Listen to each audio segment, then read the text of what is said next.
This is the STEK Thermal Imager. I'm going to give you a demo of how to operate this device from start to finish. So in this device, as you can see, there is a casing to protect the lens. Now, the battery has not been put in the device yet. The battery has to be inserted here. There are two batteries provided to you. This is one of the batteries. In order to open a slot to put the battery, there is a lock. You're going to have to unlock that first. And then this is the latch to open this. Now in order to put the battery, you're going to have to take the battery, see this end, this goes inside first. So you're going to have to put it in like this and push it till this latch has effectively sealed the battery. As you see here, there is a slot for the SD card. You push the SD card in to put it inside, and once it's inside, you push it just to take it out, and then you have an SD card inside. You close this, put the latch back on and lock it again. The battery has now been installed. As you can see, the camera has a lens. Here the infrared image will be taken. This is the visual camera, the bottommost one. This is our laser pointer to see the distance. And this is the lamp, which gives us a flashlight if there is darkness and we need a visual image. Here are all your ports. You can attach HDMI, Ethernet, USB and charging port, all of them through here by opening this latch. Now, in order to start the device, first I'm going to open this, which is the LCD screen. I can either use it like this or I can rotate it and put it back inside and seal it like this, and now use it this way. To start the device, there is a power button here. I will keep this held till the screen turns on.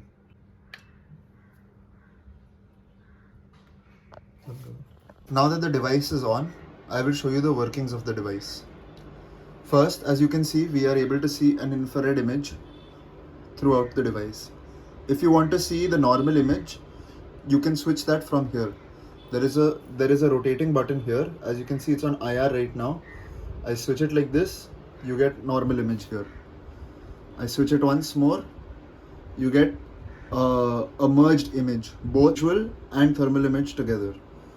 I switch this once more, you get picture in picture. In the center you get thermal and on the outside you get visual image.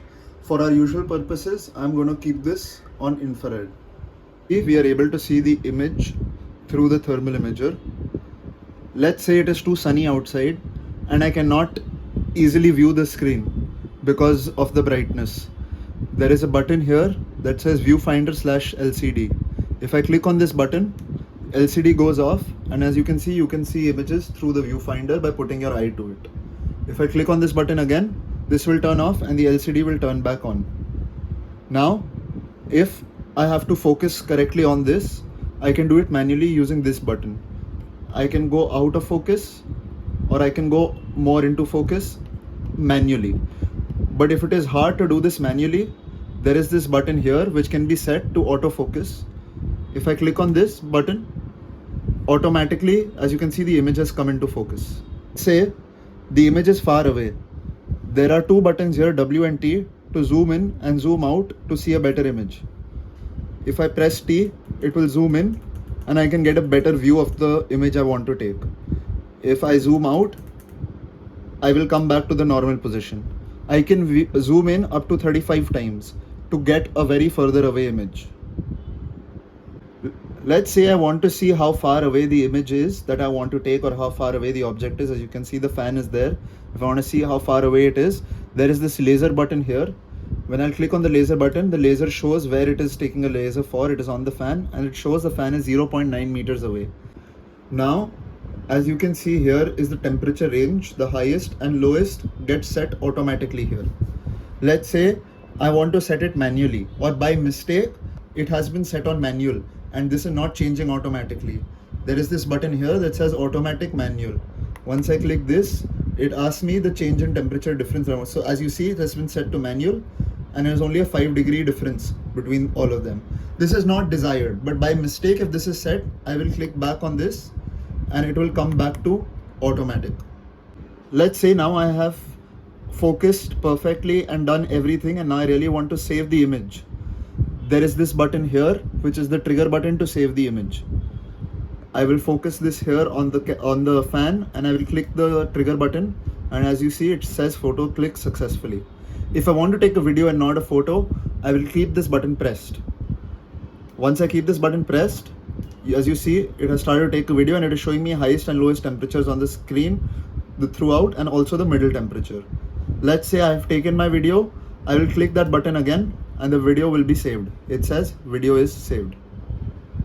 Now that I've taken an image of the fan, how do I view that image? To view that image, there is this gallery option here. By clicking on this, it opens the internal storage of the camera and shows me all the photos I have taken before. This is a touch screen and I can see all the previous photos. This is the photo we just took in the video. As you can see here, I can view this image, and here the image name is also there. If I want to edit the image, I can click edit here and I can add any kind of object, parameter or anything that I want to on this image.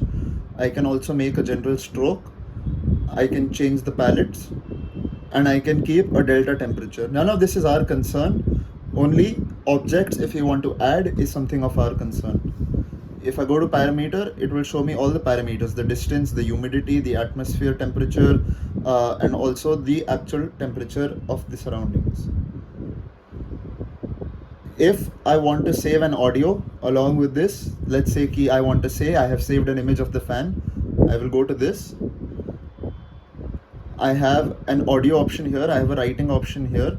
I will go to the audio option and I will click on this and I will say I have saved an image of the fan. This is saved. If I want to play it, I have saved an image of the fan. If I am not happy with it, I can delete it and then re-record, or if I'm happy with it, I can let it be and go back. If I want to change the name of the image, I will go to change name option here. I will click on the keypad. I will make sure that the option here is EN, which is for English. I will go back all the way and I can rename it to anything. Let's say I want to rename it to 1, 2, 3, 4. Click done. As you can see, the image is now saved as IRI 1, 2, 3, 4. So that now I know what the image is. If I want to delete the image, I can click here to delete. If I want to see the image parameters, I will click on I and I can see all the image parameters here, including the resolution of the image, the kind of lens, and all of the other parameters, including the emissivity. Once you access the gallery by pressing this button, you can see videos that you have already saved before. Add any object while I'm seeing the screen. I can click on this button here and as you can see, I have so many objects to add. I can add a square and I can place the square anywhere just to see the temperature in it. As you see here, it shows max temperature of the square is 31 degrees. If I bring the square here to the side, now it shows the maximum temperature of the square is 30 degrees. If I want to remove all the objects that I've created, there's a delete button here. It asks if I want to delete all objects, it will delete the previous objects created. If I want to change the palette or the isotherm, I can change it from here. If I want to study all the different parameters, they are here and I can edit all the parameters from here. It shows me the emissivity here, which is 0.98.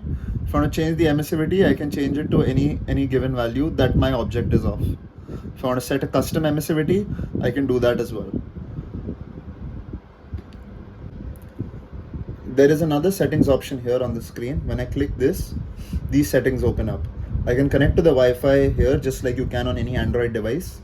I can connect AP, which is connecting through your software, which I'm going to show you later on the laptop, wirelessly.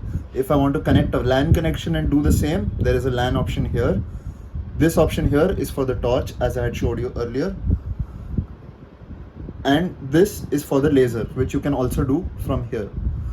Brightness and audio of the device can be changed from here just like any other Android device. Now to see all the settings in this device, either I click this button or the menu button here on the top. Once I click the menu button, these are all the settings like you would see in any other Android device. There is a record mode setting, temperature alarm setting, image tag setting like GPS, date, time, key assist setting, which is for this.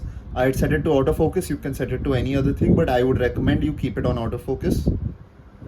There are many other settings which are not very useful to us unless they are set to something wrong. One of the main settings is Wi-Fi. if I want to connect to a Wi-Fi outlet so that I can then connect to the software, I will go select the Wi-Fi locally and I will click on that option, just like you would with any other normal Android device. Internet connection creates a personal hotspot from the camera so that you can connect to your laptop software very easily. You switch the personal hotspot on, this is the name and this is the password of that particular hotspot. This is the general information where you can see all the different parameters like you would in any device. If you are at an awkward angle and you want to see the image you can either watch it like this, but then it'll be difficult to view it. If you want to just see the image above, you can just push the lens upwards, and as you can see the lens is up and now you can see the image directly from here. You could also remove this and you can adjust it according to the height that you would like, that is easier for you to view.